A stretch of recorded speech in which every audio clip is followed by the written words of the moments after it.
Hello friends, I am Vandana Khatri. Welcome to my channel. तो हम कर रहे थे scientific techniques of F Taylor. आज हम इस वीडियो में करेंगे डिफरेंशियल पीस वेट सिस्टम। तो डिफरेंशियल पीस वेट सिस्टम का मतलब है difference in the rate of wages that is being paid to the worker, यानी कि जो भी वेजेस हम वर्कर्स को पे कर रहे हैं उनमें हमने कुछ डिफरेंस रखा है।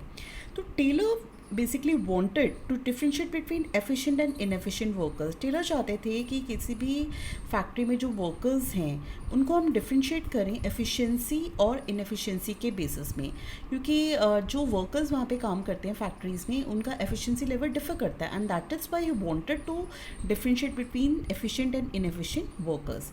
And he also wanted to reward efficient workers, और वो चाहते थे कि जो एफिशिएंट वर्कर्स हैं उनको हम रिवॉर्ड दें, उनको कुछ इंसेंटिव्स दें, उनका कुछ डिफरेंस होना चाहिए in their wages than in comparison to inefficient workers.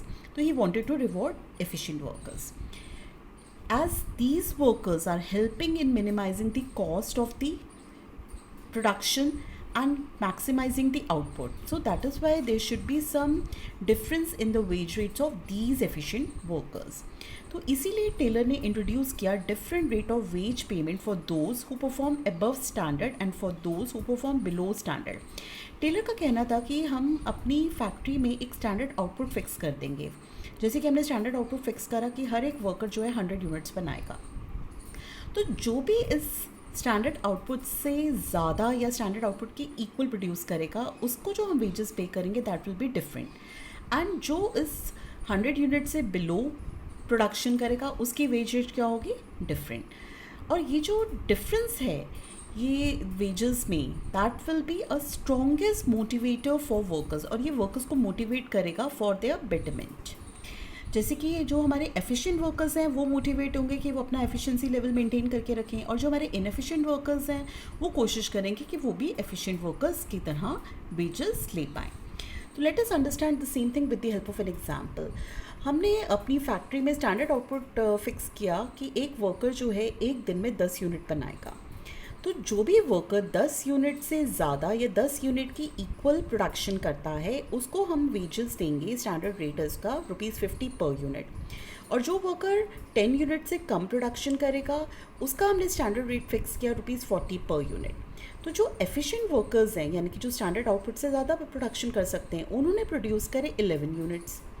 तो जब उन्होंने 10 यूनिट से ज़्यादा प्रोडक्शन करी तो उनका वेज रेट क्या था, ₹50। They will be getting 11 into 50 that is equal to ₹550 per unit.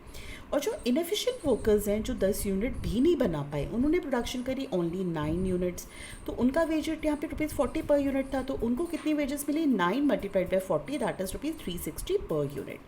तो जो ये डिफरेंस है दोनों एफिशिएंट और इनएफिशिएंट वर्कर्स की वेजेस में that is 550 minus 360 it is ₹190।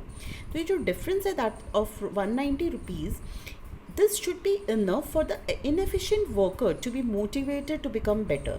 ये जो 190 रुपीज़ का जो डिफरेंस है, जो इनएफिशिएंट वर्कर हैं वो मोटिवेट होंगे कि ये जो कम उनको मिल रहा है 190 rupees, they should be able to earn this much in the next month, यानी कि अगली बार वो जो है ये 190 रुपीज़ का जो इनका डिफरेंस आ रहा है उसको भी वो ओवरकम करें, and they should also be able to earn at least according to the ₹50 per unit wage rate.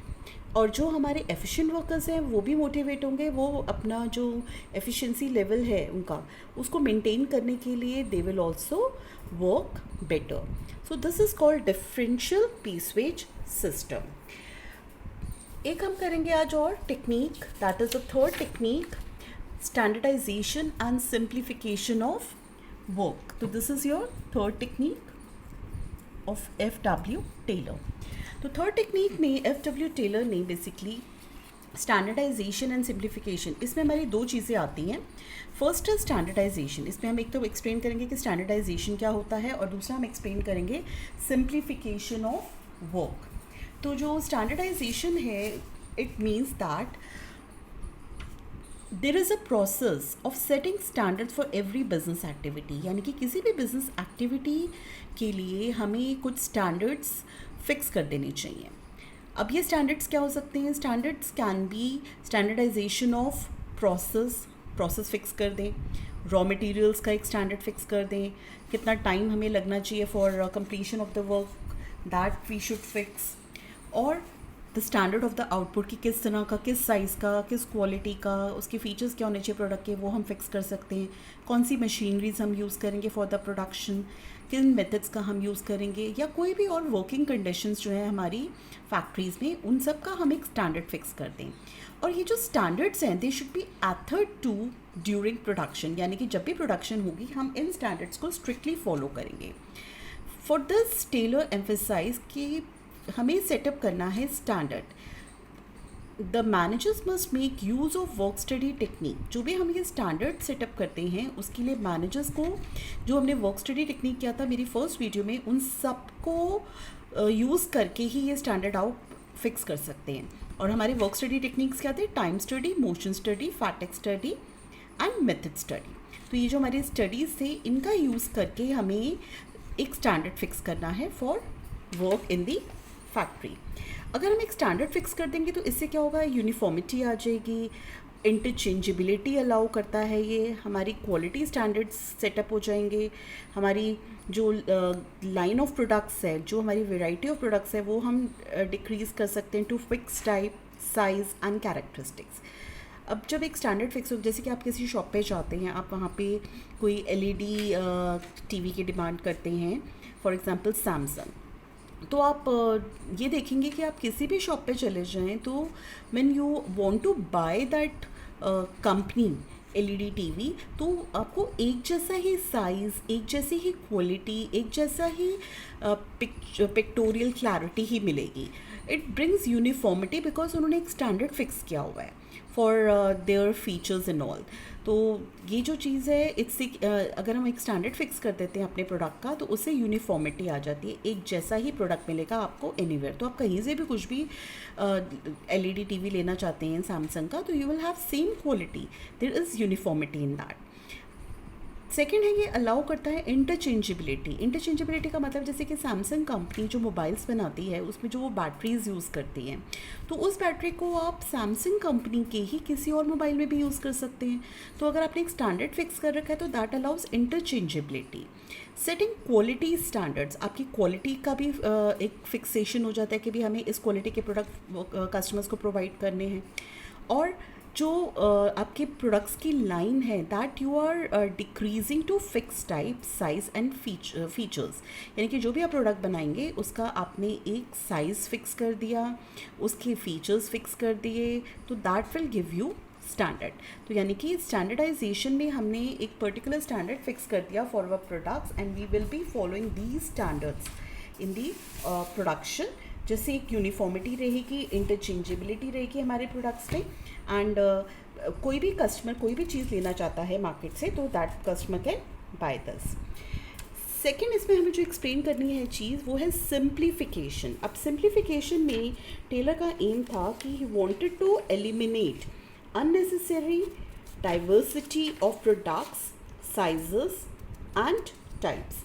Taylor चाहते थे कि जो हमारे प्रोडक्ट्स हैं उनकी जो हमने अनवांटेड वेराइटीज़ या अनवांटेड साइजेस रखे हुए हैं उनको हम कम कर दें। इससे क्या होगा? It will help in improving the quality and reduction of the cost. इससे हमारी क्वालिटी भी इम्प्रूव हो जाएगी और हमारी कॉस्ट भी मिनिमाइज हो जाएगी। अगर हम थोड़े प्रोडक्ट्स बनाएं और उन प्रोडक्ट्स पे ही फोकस रखें, उनकी ही क्वालिटी को इम्प्रूव करने की कोशिश करें, उन्हीं की कॉस्ट को मिनिमाइज करें, तो हमारा जो ऑर्गेनाइजेशन है, जो भी हमारी फैक्ट्री है, उसमें हमारी इकोनॉमी आ जाएगी। There will be optimum utilization of resources also.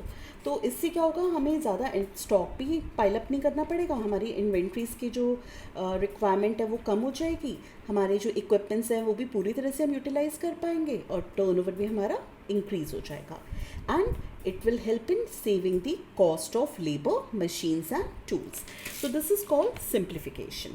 तो टेलर ने जो स्टैंडर्डाइजेशन एंड सिंप्लीफिकेशन टेक्निक दिया था, इन दोनों में अगर आपको जो क्वेश्चन मिलता है तो आपको दोनों कंसेप्ट एक्सप्लेन करने हैं, यानी कि आप स्टैंडर्डाइजेशन भी बताएंगे और आप सिंप्लीफिकेशन भी बताएंगे।